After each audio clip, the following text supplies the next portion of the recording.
Okay, good morning, everyone. Welcome back for day 2 of our Climate Transformations Symposium.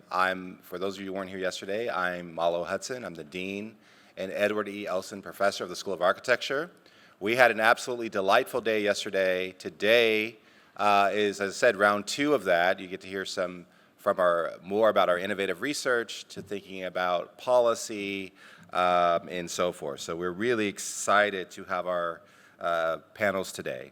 I just want to remind you to please silence your cell phones and take your seats, and we'll get going. The next session we're going to engage in is slow change, interrogating the unseen and vast landscapes.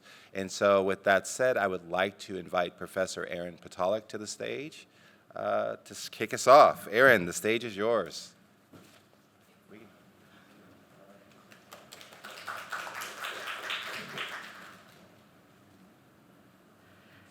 Thanks. It's really a pleasure to introduce this panel, which Jen Lawrence, right there, and I co-organized with a lot of help from Sneha Patel and Andrew Monshine. So thank you to you both and to Malo and to everyone at UVA. It's really been a pleasure. As you can see, there are a lot of us, so I will be very quick with introductions, and we will also move very quickly between presentations. So if you could hold questions or thoughts until the end, that would be great. And this work collectively explores approaches to landscapes that are very big and that often change very slowly. But instead of relying on the generalized abstractions that big frames like climate change often provoke, this work tries to root ideas of climate transformation in the specific moments that challenge blanket solutions, enable surviving and thriving amidst environmental instability, and offer bottom-up ideas of what resilience might or already does look like. Marantha Dawkins leads off the presentations by stepping back to consider the energetic systems of climate, seeking the particular in lieu of the generalizing, and imagining what that conceptual shift might offer to conventional approaches to coastal infrastructure. Brian Davis and I follow on this with a close read of a series of historical landscape forms on the eastern shore of Virginia, seeing them as long-term climate negotiations.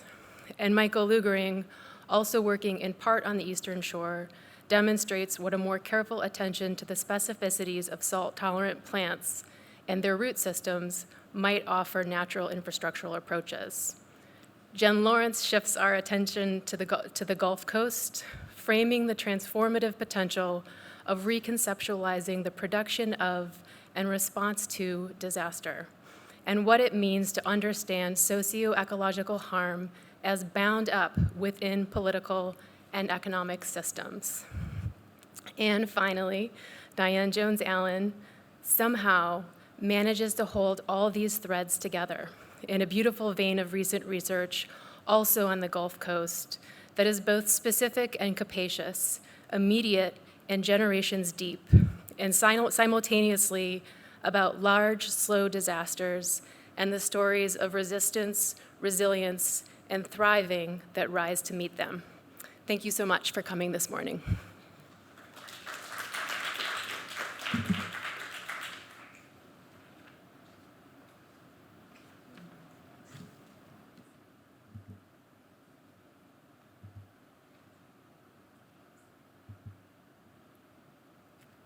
Hi, I'm Marantha Dawkins. I'm a PhD student in the constructed environment in the Department of Landscape Architecture, and I'll be talking about climatic particularity. So, climate is a big, complex thing bound up in a planetary system of motion, of air, of water, and heat. But even though it's global, it's textured, differentiated, and it lands in different regions with extreme particularity. And I'll talk here today about how much that has to do with form and materiality, with tangible things rather than big abstractions, using 3 short vignettes from large to small. So at every one of these scales, there are wrinkles or sort of loose threads in the planetary dynamics that govern climate, which are tied to human life. And in my work finding these sort of strange moments or these particular landscapes is critical to designing for climate. I see them as sort of points of entry. So to begin, here we are. We're sort of mid-Atlantic coast. And this is a really unique place in the world, here on the western edge of the Atlantic Ocean, where the rotational direction of the Earth slams water and weather at our continental landmass. So the little strings on the image are hurricane tracks, and the big yellow ribbon is the Gulf Stream with other sort of oceanic currents peeling off of it. And we can see this sort of funny behavior in the Gulf of Mexico at the bottom of the Mississippi River Basin. It's a little place where the Gulf Stream loops up and slams between Cuba and Florida. It's called the loop current. And through hydrological modeling, I'm learning at this largest scale about the behavior of water. Over the past couple hundred years, the way this part of the ocean works to make this loop current has changed drastically given the intense human use of fresh water in the Mississippi River Basin, right? So thousands of dams making the Gulf of Mexico much warmer and saltier than it would otherwise be. Holding all this water back from flowing down the Mississippi River means that storms can get much stronger, much more quickly over the warm Gulf, creating devastating weather. So while climate is planetary, work like this demonstrates that it's also very human. Human systems over vast distances have created networks that affect weather thousands of miles away. So in other words, these human landscapes are operating as climate infrastructures, which reveals how much climatic challenges have to do with sort of how we really live on the land, and what we build on it. So moving north, following the Gulf Stream up to the Chesapeake Bay region, we encounter these huge landscapes whose fate can change in a matter of inches, entire regions flooding, ecosystems changing, all governed by immense, invisible shapes of riverbeds, which we've been changing since at least the late 1800s when we started dredging the rivers for navigation. Riverbed form, illustrated here, can affect entire regions' relationships to the ocean, changing how salt water moves upriver and how fast, which is a huge question as sea level rises. Through modeling work, again, I'm learning how whole economies, whole cities, whole ecosystems are reliant on this very sensitive interface between fresh and salt, controlled, as you can see on the in the diagrams, by shape and speed and ultimately form that's been intensely managed for hundreds of years.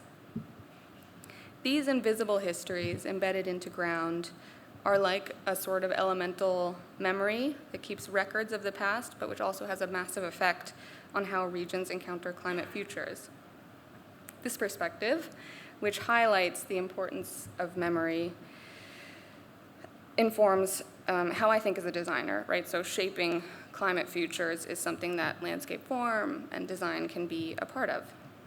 So for the last little picture of the relationship between kind of climate dynamics and landscape form, we're going up the James River from the Chesapeake Bay to Jamestown and touching on a project that I feel very lucky to work on under Brian and Aaron, who are talking next. But pictured here, we can see how the island is transformed over the past 10,000 years. This place was shaped by the river, by its floods, by its power.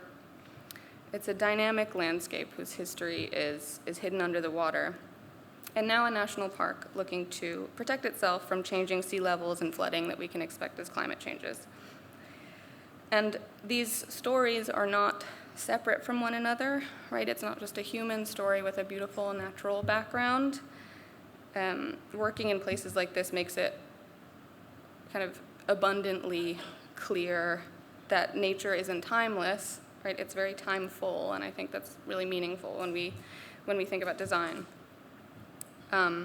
With offshore breakwaters like this and other pieces of infrastructure that are used to cope with changing climate, we're generalizing our world around us for optimization and trying to sort of freeze landscapes in time And that approach has wiped the world clean in many places, not just of human culture and experience, but also from an ecological and morphological point of view, from the point of view of these sort of longer landscape dynamics and histories. And so these protective infrastructures often profoundly misunderstand what makes these places by using design as a matter of defense or of reactivity. So what I've been learning is that human landscapes aren't these kind of pawns in a large game of emissions and all that other big stuff. Human landscapes can have deep, lasting impacts, and I think understanding these impacts can help inform what we do, even at the small scale, and can help us think timefully, enable us to treat design as a way of creating feedback loops or things that build over time, right, rather than sort of castles in the sand. And I'll close by saying that, yeah, climate change isn't just a big abstract thing that happens to a place or that happens to people. It's radically shaped by the way that we live, by the thousands of dams in the Mississippi River Basin, or the ways that we dredge riverbeds. And so climate is something that is carved into the land itself, and something that we are a part of making.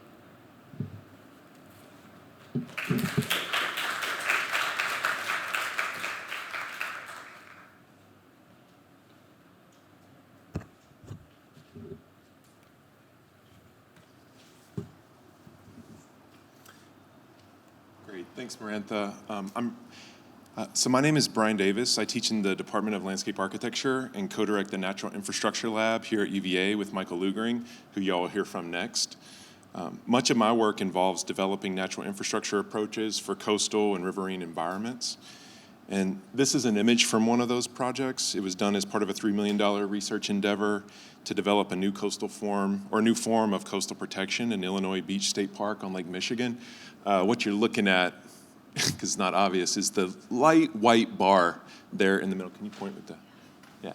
That is the thing. This is a series of underwater ridges that were designed to create in-water habitat and protect a special habitat that was here on the dunes.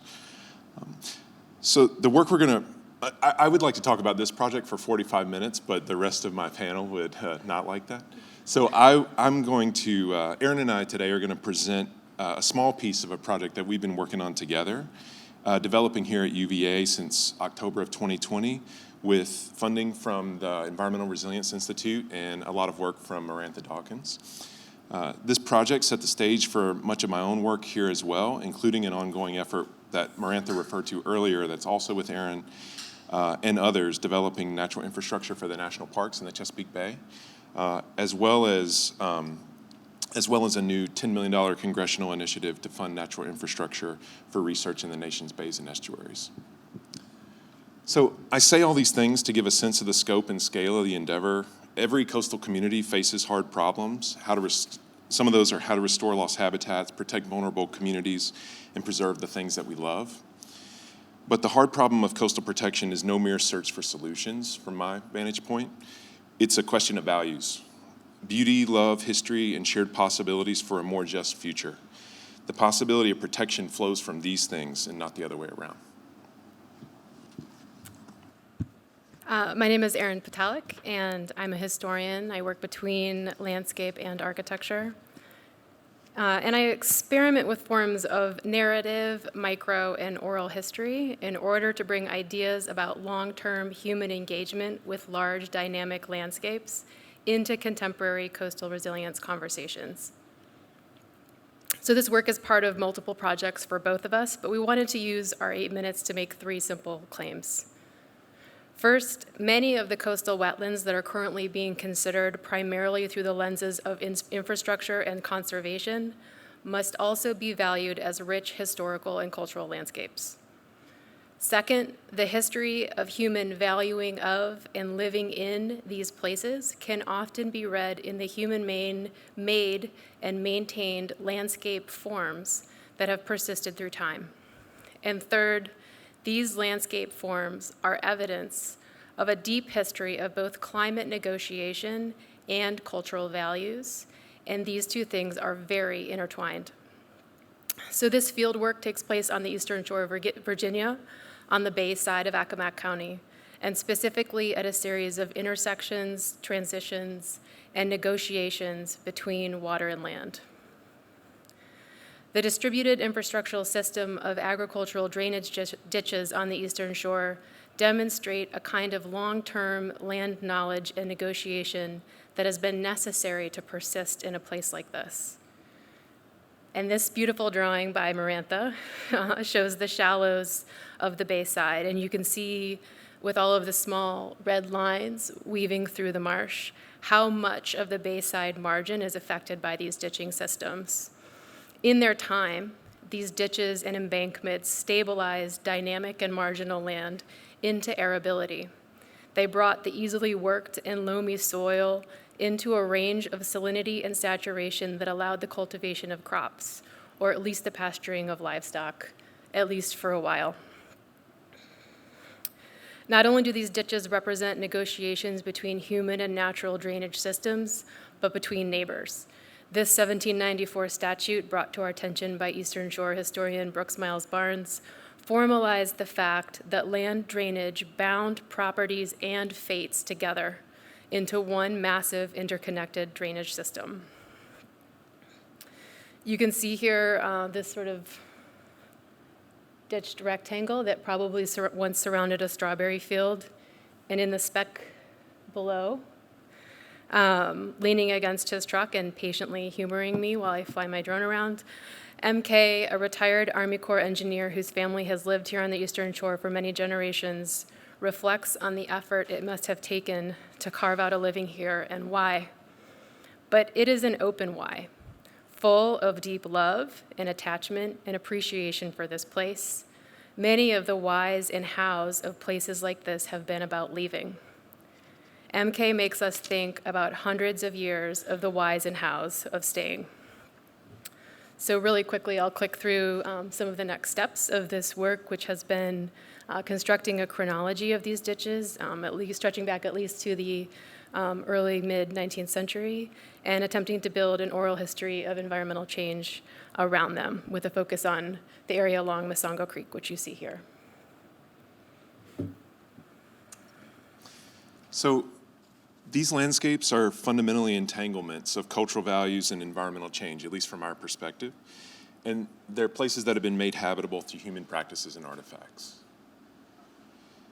The Chesapeake Bay in particular, has no shortage of landscapes recognized as culturally significant. And these include things like shell middens, plantations, national parks, and military forts. But the marshes themselves are mainly considered as background, as scientific subjects or targets of conservation, if they're considered at all.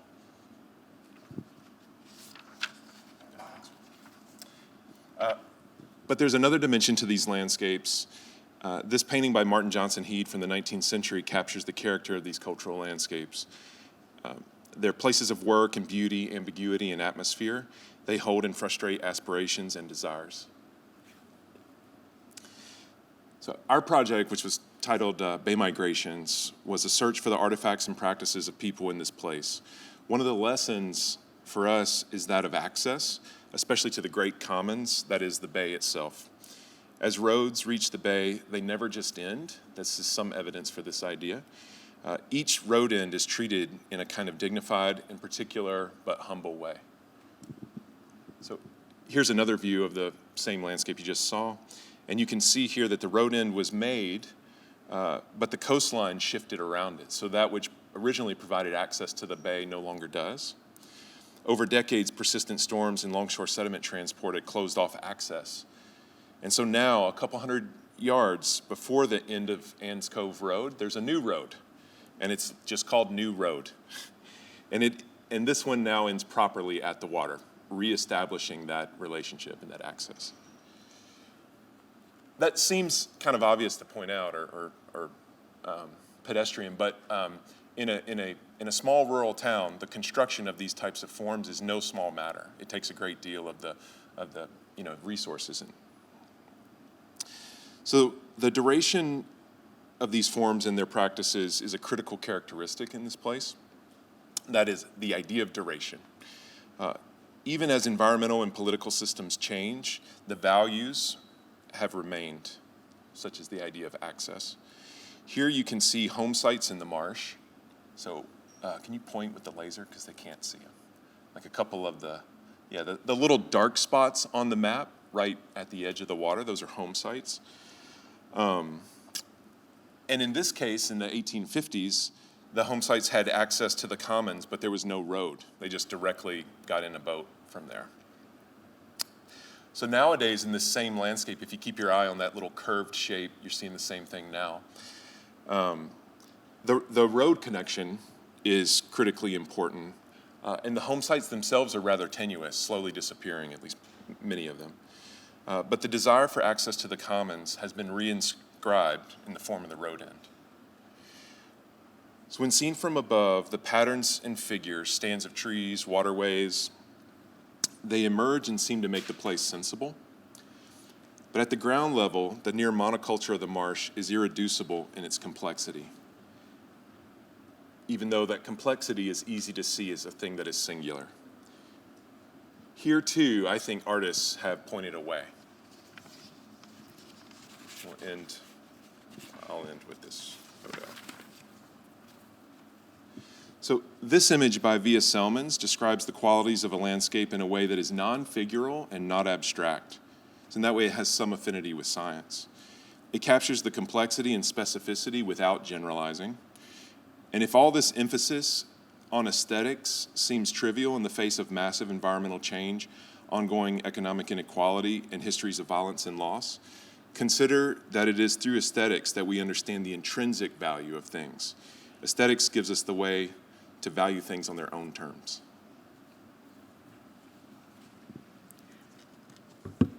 Living in a town like Saxus, like so many in Accomack County, makes one understand the intrinsic value of the marsh on its own terms in these beautifully common ways, where even the act of mowing and maintaining a lawn occurs with profound knowledge of soil saturation and salinity. By looking at the subtle landscapes of subsistence and persistence in these places, we can learn about how homes and livelihoods have been made and maintained. This story is inscribed on the landscape itself. Working at an understanding of the relationship between cultural values and human-made landscape form in a specific place is a necessary precursor to any large-scale coastal infrastructure or resilience plan. We do not think that this kind of reading should displace any of the other super important community engagement, scientific, or other cultural work happening in these types of places, but we do think it's an important addition. Images of these adjacencies could be seen as evidence of a losing battle, but we think they're more accurately put in a lineage with Eastern Shore ditches and road ends, ongoing sites of negotiation and care, and sites for the implementation of land knowledge in order to live with and persist with dynamic coastal environments.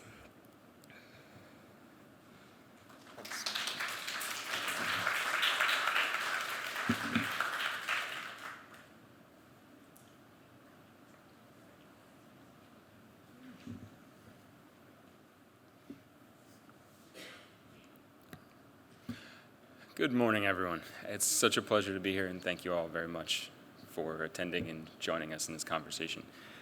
My name is Michael Lugering, as introduced before, and what I'd like to talk a little bit about is this idea of a cosmopolitan continuum, adaptive management and monitoring of the landscape and landscape infrastructure. So we'd like to start with a thought experiment. Before we even enter this slide for a second, we've heard a little bit about the role of aesthetics and the role of cultural values in the formation of a landscape idea. And so as my thought experiment to you all here in person, but also out in the ether, is thinking for a moment about a plant, a moment of pleasure and joy that you took from viewing a plant or a plant system. What do we think really contributes to the way that that plant formed itself? And also, what story are we telling ourselves? What narrative is unfolding in our minds as we take that on and spectate how that beauty contributes to the way that we see a landscape? There's something really magical about that, but there's also all of the other elements and factors contributing in this non-visible way to the way that we think about, or could think about, how plants form and grow and change and how we experience them. what soil conditions are contributing to the formation or phenological development of that plant, right? What exposure to the environment is impacting the way it grows, from compaction in a city form to the rocky understep of a plant in a high elevation to a marsh or floodplain in a low elevation. All of these things have such amazing contributions to the way that we can even perceive or develop thoughts around these. And I think all of these are rife for an interpretation within the realm of design. And we do that to a certain degree, but I'd like to call that forward even further. So back to this image for a second of marsh compression. We're picking up on an image from Aaron and Brian's presentation where we looked at a person who had been mowing a yard in a dedicated fashion. They viewed the yard and its aesthetics and what was contributing to it as a cultural value and a foundation. But what was also happening there was that the change from what is likely Kentucky bluegrass and fescue into spirabolus, or what we know also as salt marsh hay, is an important way of thinking about how nature-based infrastructure can be formed, but also what cultural values dictate the management or the adaptive management of it as it grows and changes over time.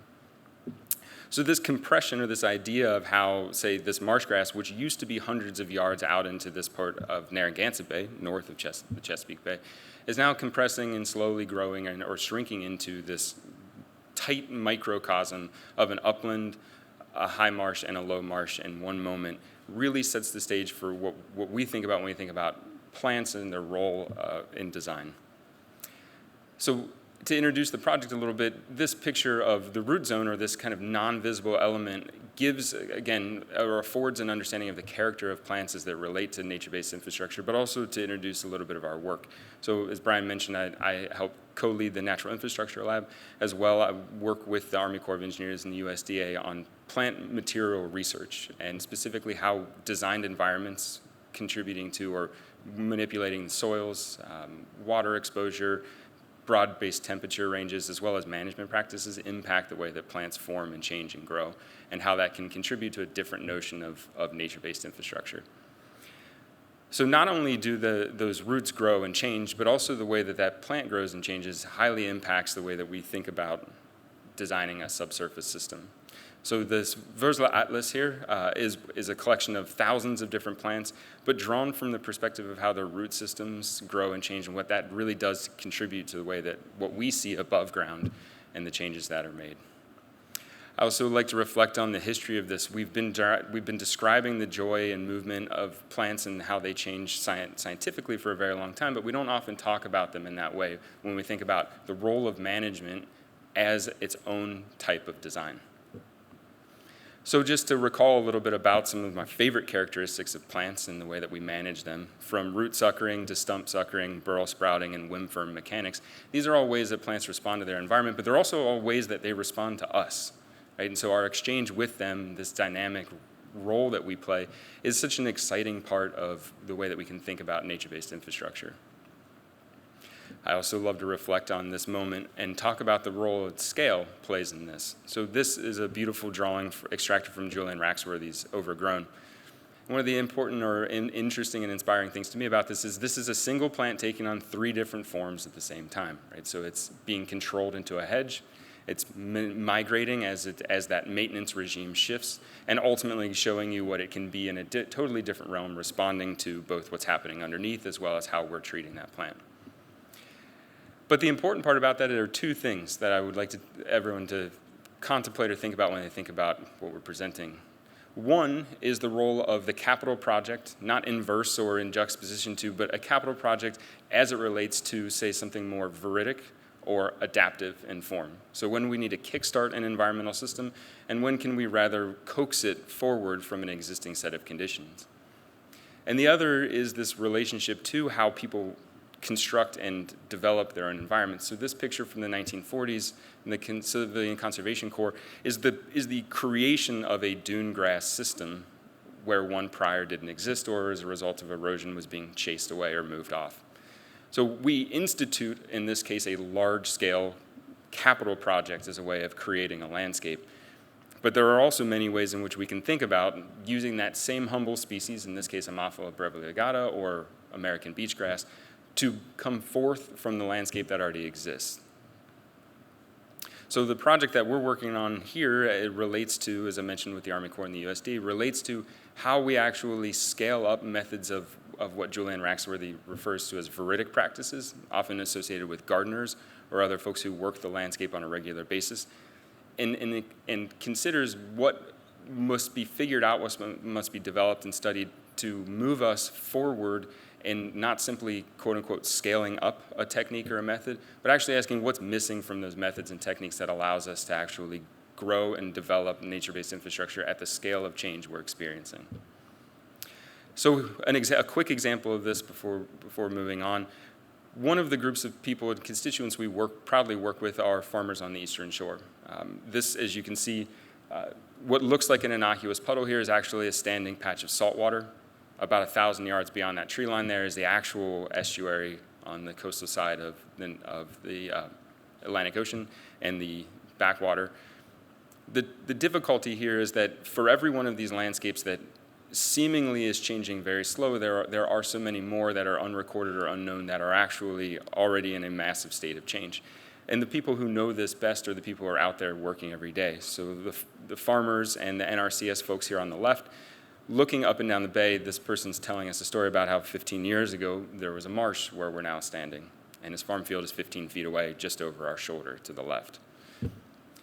Rather than looking at this with the prospects of drama and sadness, I look also with optimism, as Brian and I was saying, about the immense possibilities we can think about or envision, but also test in the field. Yes, this is my partner, Bill. Bill is a data scientist. Bill is very excited to be holding this beach grass right now. And I'm very excited to have a data scientist working with us on this project as well. The project, as I mentioned, folds into two major categories. One is working with the NRCS to test species and the manipulation of those species to produce phenological change and form, including the ideas around migration and non-migration of species. How do you take a best management practice and move it into an applied design regime to actually create or engage change in a changing climate condition? And the other piece is, how do you observe those changes at a scale that allows us to understand the consequences of both what's happening but also what we want or what we think we want to design? So the other fun part about this is we get to grow these things and we get to manipulate them in the field, but we also get to track them and develop what we're terming here at UVA a fundamental spectral signature. This sterling example of a human in front of you didn't look like this 25 years ago. It probably looked a lot more happy and energetic. And so if you can imagine taking a picture of me from 15 years ago and trying to find me now, it would be very difficult. The same thing happens every season, every year with plants as they grow and change, and the non-visible spectra is a way of understanding and tracking those changes. But we have to develop the techniques and methods that allow us to see plants where they are and who they are, the aesthetics of them both as we perceive them with our eyes, but all the things that are happening in the non-visible, below the ground and chemically inside them. And so we begin to track these, and the test plots out here at Morven allow us to see their three-dimensional change in growth, as well as their chemical change in growth, so we can differentiate between a Timothy pasture grass, which you can see here in blue, and the specific species under study here in red, as a way of knowing when, where, how, and under what terms it's growing. Is it healthy? Is it happy? Is it struggling? We can find all of these at multiple scales. So when we think about this at the scale of the Chesapeake Bay, this is a wrap, we care about it from the root zone in the particular plant all the way out to the scale in which we can observe its growth and change across vast regions in the Chesapeake Bay to not only know where it is in a positive sense, meaning we're happy it exists there and it's productive in the way that we perceive it, but also in all the other ways that it's struggling and developing new ecologies and ecosystems that we can design with, through, and towards. So thank you very much.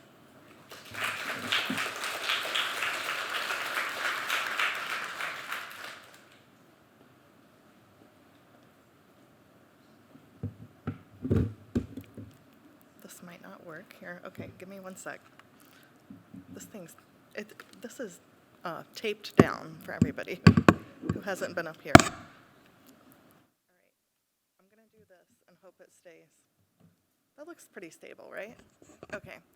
Good morning, everybody. Thank you so much to my colleagues. I love being in conversation with landscape architects. I didn't know what landscape architecture was when I was a student, but if I had, I might have done that. And I just love the way that landscape architects think generally about systems, and it's always a pleasure to be in conversation with them. So I'm Jennifer Lawrence. I'm an assistant professor in the Department of Urban and Environmental Planning here at University of Virginia. And I'm fairly new to the faculty and to the university generally, so I'm happy to be able to share some of my work with you today. My background is in political economy, and so I'm taking a little bit of a divergent view from what you've heard earlier today to think a little bit more about systems and how interdisciplinary approaches might help us to think more in terms of the larger systems that create the conditions for ecological disaster. So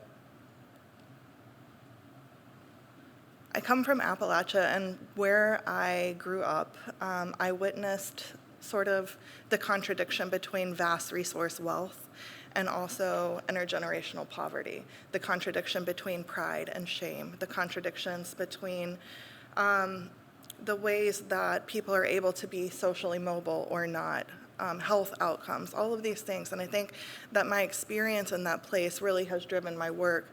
And it took me a long time to realize that what I was doing was a political project. And I ran from that place for a long time because there is a lot of energy, emotion, connection that is bound up within that. And so what I started to do was to think about systems, the way that economic systems and political systems converge in the creation of the imperative for endless economic growth. Uneven geographies, we see that in Appalachia, of course, but we see that in probably many of the places that you guys are from as well. We see that in the Gulf of Mexico, the Niger River Delta. There's many places that we can come from. So that training and interdisciplinary and methodologies and approaches kind of gave me that systems view that I bring to this reading of how politics, economics, and the environment come together. I think that we can look also to the material world to see these connections, right? So we can look to the way that energy flows through those tree canopies, through our circulatory systems, through those nerve bundles. We can also see the way that power and energy flows through things like the power grid, right? We can see it through circuit boards. We can see it through microplastics. So there's a way to think about this within the material sense as well.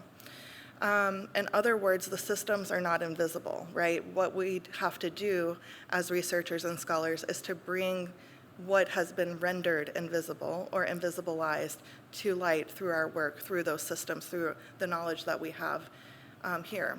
Historically, we can see these circuits of power as mapped. I'm not a mapper. It's something I'd love to learn how to do, but many of you are. And so this is a map of, as you can see, the triangle trade, the transatlantic slave trade.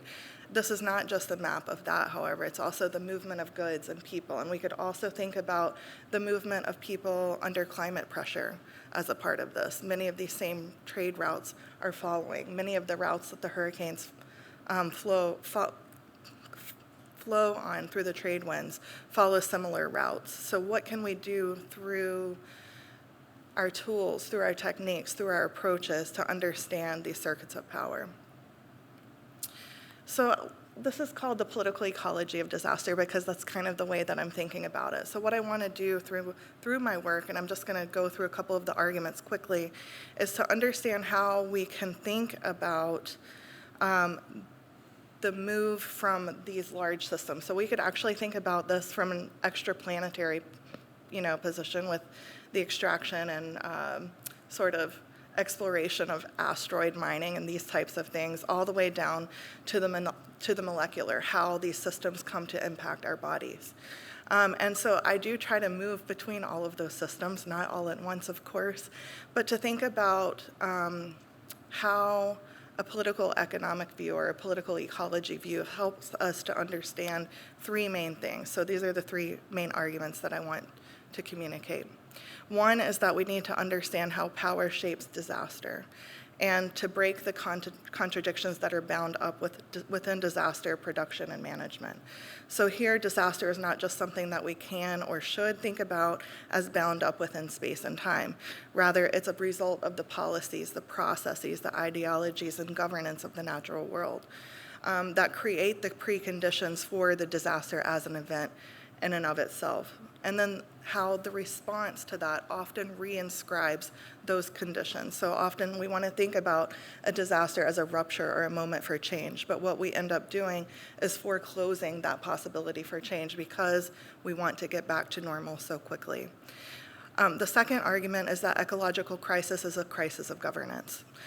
So assessing extraction as a logic of governance not only helps us to denaturalize what we talk about as disaster. So it's not about a natural disaster.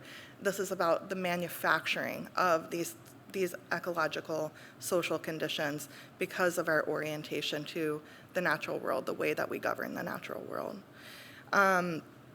And then 3, that recognition gives rise to change. I think about when I was in my graduate studies, acquiring the vocabulary to understand these things and how that felt like getting a diagnosis. It opens up a whole new world, right? When you have the language to talk about something, you can begin to find your community. You can begin to find your interlocutors and find ways to think through it. So I just want to turn quickly to the unseen, right? As I said, this is not unseen by virtue that it's not there. It's the way that we talk about it or what we pay attention to. So the bird's foot, of course, in southern Louisiana is not just the loss of land at the terminus of the Mississippi. It's also the displacement of people that live there and have lived there for decades, more than decades. It's the hypoxic zone that also results from the extraction and industrialization that flows all throughout the Mississippi watershed. It's also simultaneously the ecosystems that are under threat as a result of climate change. So the extractive logic of governance is not just bound in space and time, as I said. We can think about the particular. We could think about an oil spill, which is what most of my work has focused on. So understanding this as a manifestation of the larger pathology that we are moving into riskier technologies, riskier terrains in order to extract, right? It's not, the end of easy oil has come, so now we're moving into more risky technologies and riskier terrains, but with the same logic of governance. We're approaching it with the same way of thinking about policy and the natural world. What I'd like to say is that we could also think about this as not totalizing, that we can also extract ourselves from that mindset, that we can think about other ways of being.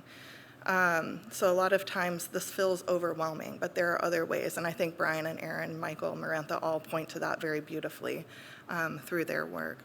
So Deepwater Horizon was called the worst environmental disaster in U.S. history, but what we don't hear about it is that through those 87 days that the oil was quote unquote spilling, which I have, we can talk about the language and discourse of the spill as well, is that it would have only powered the US for about 3 to 4 hours. So why is it that we don't call that a disaster? Why is it that we don't call our consumption a disaster?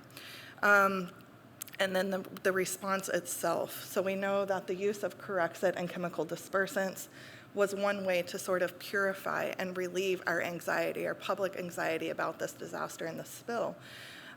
What we know now is that the use of these dispersants toxified the environment by 52 times, which leads to devastating consequences for ecosystems and people alike. This is Cat Island. It's a pelican habitat. The pelican had just come off of the Endangered Species Act, the endangered species list, about 6 months before the Deepwater Horizon. And it has been devastated again as a result of this. So we result to things that are more cosmetic than curative in the response often. And de-oiling birds is one of those things. The International Federation for Bird Rescue calls this putting a Band-Aid on a gunshot wound to the heart. So when we're de-oiling, are we doing that for the bird? Are we doing that for the ecosystem? Or are we doing that to alleviate our own suffering and our view of that suffering, what it is that we feel in that moment?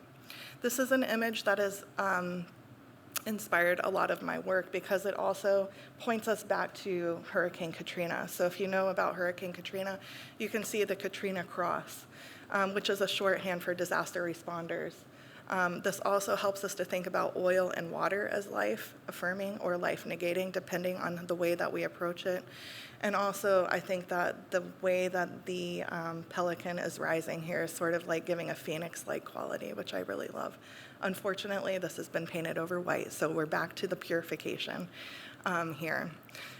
And I'll just end by saying that what I try to do through this is to learn from nature. So this is a murmuration.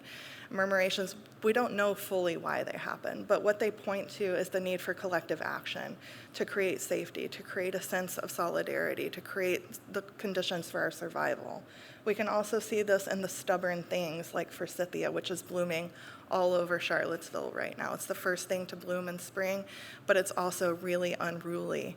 It's really hard to tame. And so this is a project, you might have seen it in Campbell Hall, that I led my students through to kind of encourage them to be a little bit unruly. You know, notice whenever we're being governed in ways that might precondition us toward control or toward extractive practices. And then the process of serotiny, I think, also gives us a clear view of how nothing is totalizing. Disaster is not totalizing. Serotiny is the process where the pine cone opens and reseeds in the aftermath of a wildfire. And so there's always something that's coming new. There's always something that's blooming. So I'll just leave you with the question of what is it that you're planting? What are the seeds that you're planting? What is it that you're trying to sprout through your work? Are you creating new forms of extraction through your work, or are you trying to plant seeds toward regenerative and transformative futures? Thank you so much. I'll end there. I would like to welcome Diane Jones, who we're so honored to have with us today, to be in community with and to learn from. Thank you so much.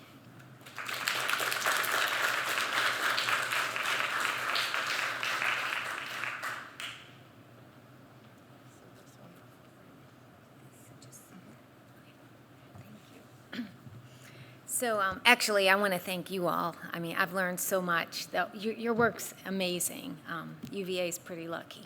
If I could steal you all for Arlington. No, sorry. But really, I'm inspired. So thank you very much.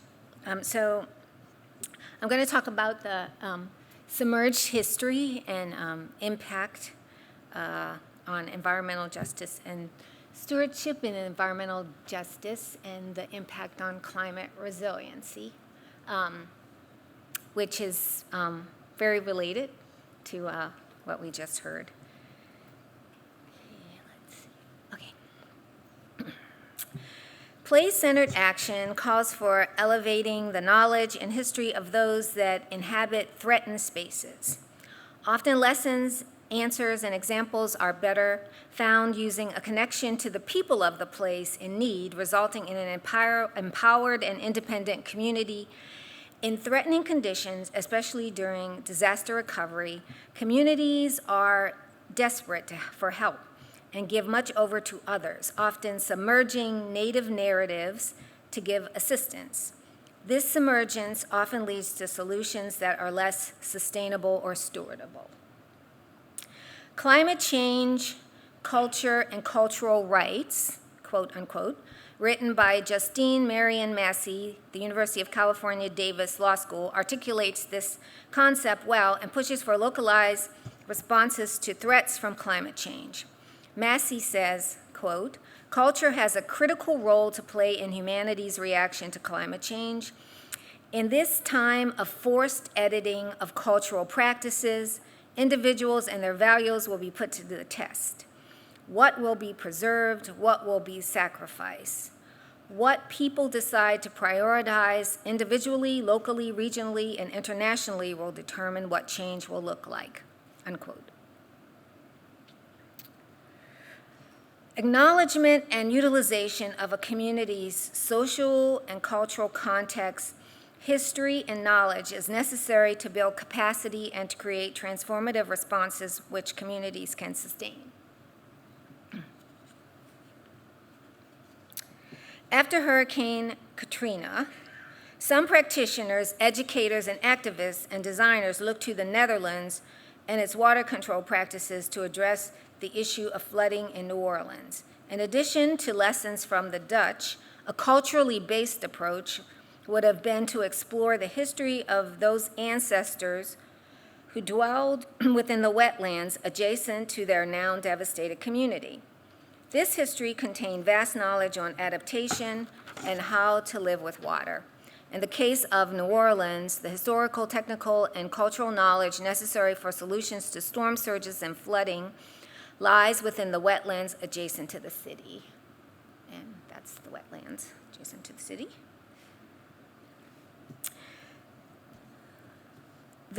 These are the same wetlands through which the waters impacted Katrina, surge bursting flood walls, and inundating the city.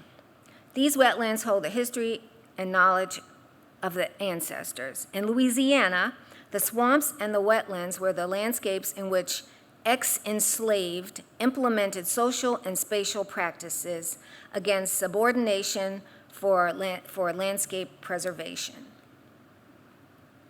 Several Maroon communities occupied Bayou Bienvenue, Central Wetlands, and Orleans and St. Bernard parishes in the 17 and 1800s.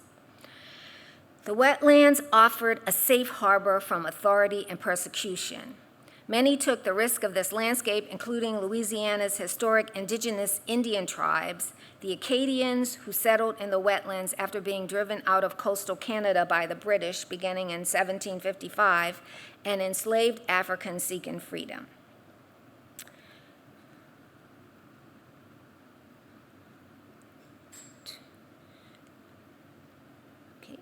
The abundance of resources within the swamp made the development of distinct cultures possible, and the sharing of knowledge for survival within the unique landscape. In Slavery's Exile, Sylviane Diouf describes Maroon life as, quote, fluid, adaptive, and pragmatic. It had to adjust consistently, unquote. Although challenging to navigate, foreboding, and dangerous, the Maroon chose these wetlands to take refuge in for significant reasons, not only for the dense vegetation which gave cover, but for ecological and cultural components which could sustain freedom and life.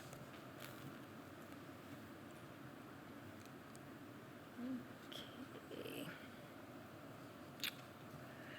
The targeted extraction on the African continent and placement of enslaved people in New World territories was to facilitate the exploitation of African knowledge, skill, and technology to benefit European colonialism. The survival of French Louisiana, and particularly the establishment of the city of New Orleans in 1718, was due to the technical knowledge and labor of enslaved Africans. Captains of slave ship with Louisiana as their destination were instructed to purchase Africans who knew how to cultivate rice.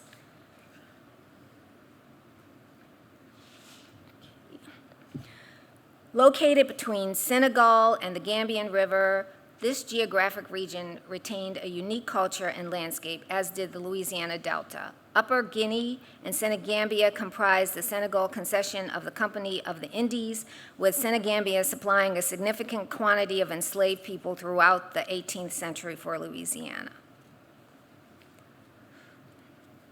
Converting swamps and tidal wetlands into rice fields needed exacting technology and complex knowledge. Dikes or dams of earth and wood, sized according to the tide, were built along riverbanks. Valves were designed to shut against the river water on the outside of the dike, extract excess rainwater from the rice field when the water reached the level of the valve. To reduce the salinity of the soil, the rice fields were left fallow for the first few years, allowing rainwater to accumulate. As demonstrated by the hydrological skills they used in rice production, the enslaved knew much about irrigation, creating dams, and controlling water.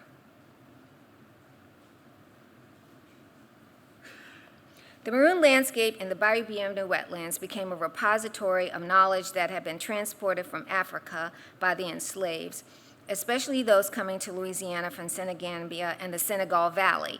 Knowledge was also transformed into Maroon sustenance techniques from Creole slaves who had it passed down to them on the plantation by ancestors through the work they performed utilizing African technology brought from the continent.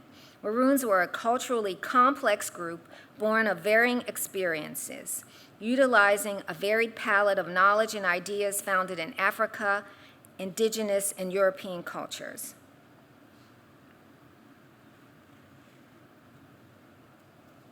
Once in the swamp, Maroons built settlements and a hidden network of paths that traverse the wetland landscape behind and surrounding the plantations. Heavily dependent upon production and trade for survival, several Maroon settlements located within the Louisiana Central Wetlands, specifically in Bas de Fleuve, located between New Orleans and the mouth of the Mississippi River.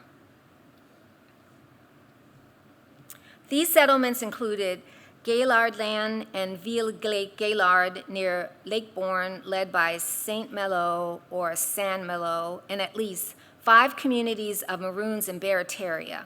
A maze of marshes, swamps, and bayous to the rear of Lake Borgne made it an ideal landscape for Maroonage. The Maroons adapted to the wetland ecology using knowledge of Africa and their interaction with the swamp landscape while still enslaved people on the plantation. Using a unique set of wetlands suited skills, approaches, and techniques, Maroons subsisted primarily through fishing, hunting, agriculture, harvesting, and selling crafts. Self-liberated slaves came from various locations, even as far as Pointe Coupée, Louisiana, to the Bayou Bienvenue wetlands and Bas de Fleuve. As there were significant benefits to practicing marinage in the wetlands near the city of New Orleans, Maroons were part of a continuum of independent citizen communities who labored communally on their own, connected to the environment they inhabited, yet aware of the world around them. Fortified settlements, as built by Maroons in the West Indies and South America, were also built in Louisiana's central wetlands. The settlements were varied in size, as Maroon communities varied in number, from a few family members to large groups of families, and were situated within clearings that sat within the swamp and natural vegetation. Clearings had to provide easy escape and vantage points for lookouts or spy boys, a name used in present-day Mardi Gras or Black Indian culture, passed down from Maroon culture. The clearing should also have had access to clean water and soil for cultivation, access to plants and animals for food and medicine, and a distance not too far from the city to provide opportunities for sale and trade.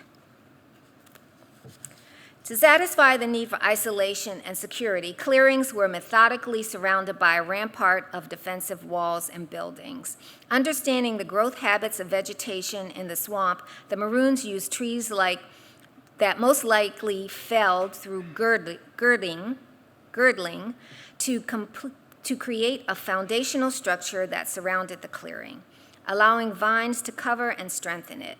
These structures are the natural ramparts Harriet Beecher Stowe describes in her book, Dread, A Tale of the Great Dismal Swamp. Quote, "The leafy ramparts sweep round all sides of the clearing, for the utmost care has been taken to make it impenetrable. And in that region of heat and moisture, nature, in the course of a few weeks, admirably seconds every human effort. The only egress from it is a winding path cut throughout with a hatchet, which can be entered by only one person at a time, and the water which surrounds the island entirely cuts off the trail from the scent of dogs. It is to be remarked that the climate of the interior of the swamp is far from being unhealthy," unquote. This passage clearly illustrates the idea of nature as protectorate, and that the care of wetland plants and allowing them to thrive can create a fortress and safe harbor. This passage also acknowledges the environmental benefits of the wetland ecosystem and how a large amount of water and plants that make life in the swamp challenging also purified air and water and a healthy climate. The trees and vegetation of the swamp provided cover and protection. Therefore, random and extensive clearing and cutting would defeat the purpose of residing in the swamp and nullify its benefits. So the slow and selective method of girdling was used, employed first by indigenous tribes. It involved removing a layer of bark around the circumference of the trunk just above the base. Riding along this area of the tree would be encouraged by burning the base and cutting out sprouts. The weakened tree would be blown over by a storm or pushed over. The fallen trees were then used to build cabins, which were raised to provide protection from the water table and water near or covering the surface within the swamp landscape. Cabins were usually rectangular, small, easy to build. Posts made of tree trunks were driven deep into the ground to secure the structure. As Daniel Sayers describes in his book about maroons in the Great Dismal Swamp, their homes are raised off the ground, and it is particularly imperative here because these are not high islands. The maroons in Bas de Fleuve most likely were similarly constructed with raised cabins. Maroons also access a diverse cultural knowledge based on indigenous, immigrant, and African knowledge to grow crops in wetland soil. Unlike the plantation, maroons planted the food staples that satisfy their dietary preferences. In the wetland clearings, with seeds, rootstock, and agricultural knowledge, they could plant what they desired, including rice, which was labor-intensive but suited to swamp landscape. The food and sustenance practices undertaken by the maroons and the enslaved and maroons also manifested African botanical legacy in America. Maroons use a variety of crops in food preparation and cooking practices brought to the Americas by their African ancestors. Excuse me. In addition to growing crops, maroons depended on vegetation that grew natively within the wetlands for food and other use. Indigenous tribes had long been dependent on wild food plants, which were plentiful in the Mississippi Delta and the wetlands. Seed-bearing plants like the palmetto and wild rice were also harvested not only for eating, but also stored for replanting. Maroon communities incorporated many of the harvesting equipment that indigenous tribes had utilized, including digging sticks used for unearthing roots and paddles for beating seeds and grasses. Baskets were made from reeds, and grasses were used for catching and caring for seeds, fruits, nuts, and vegetables. The making of grass baskets was an indigenous art, but was also brought from West Africa by the enslaved, and maroons acquired this knowledge from both. Although the landscape of colonies contained plants and animals that were unfamiliar to newly arrived Africans, there were several species of plants that they recognized because they belonged to the genus of plants found in the African, continental, and Latin American tropics. This recognition not only included the flora and fauna of Louisiana with its semi-tropical climate. Much like indigenous tribes, maroons hunted for survival and less for sport, practicing a pure form of wildlife conservation for the period. The indigenous believed that the animal hunted died so that he may live and express gratitude for the animal's sacrifice. Balance and equality between human and animal to prevent unnecessarily killing and decreasing animal populations was an idea shared by both African tribes and Indian tribes. Maroons called upon their environmental, technical, and cultural knowledge and skills, utilizing a repertoire of sustenance techniques and practices to remain free in a fluid, changing landscape. The central wetland was thought to be a place to be shunned, drained, and destroyed so that the civilization of the city could take over this landscape and flourish. For a time, the city had protection with little thought as to how the wetlands factored in. Directly adjacent, the cypress swamp was a reservoir holding floodwater and native culture. The expanding plantations in the city of New Orleans, placed within the swamp landscape, benefited from groundwater recharge and flood and climate mitigation, although not appreciated or understood at the time. The wetlands acted as a sponge, pulling out toxins in the land, purifying the water and environment, circulating water brought on by the land's actions, and providing flood control. The wetlands provided what we now call ecosystem services and the values that this ecosystem provides to society. Many believe, both lay people and scientists, that had there been cypress trees in Bayou Bienvenue, that the storm surge that devastated New Orleans in 2005 would have slowed enough to lower the water by 2 feet. The slower surge would have prevented the levee walls in both the lower Ninth Ward and the upper Ninth Ward from breaching. Long before Katrina, the cypress forests of the Bayou Bienvenue wetlands of citizen scientist, well, I guess he is St. John right now, John Taylor's childhood had begun to dissipate due to saltwater intrusion with the construction of the Mississippi River Gulf Outlet, Mr. Go.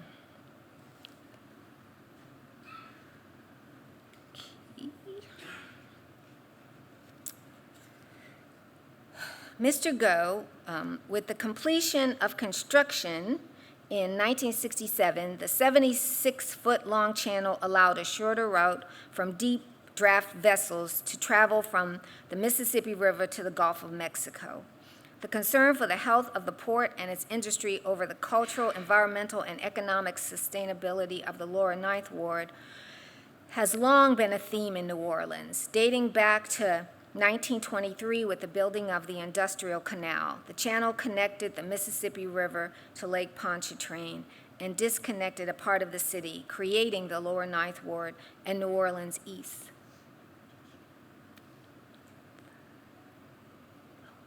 Okay.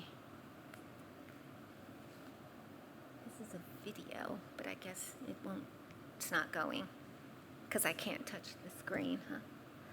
Okay. Oh, well, that was a video. But anyway, okay. Let's see.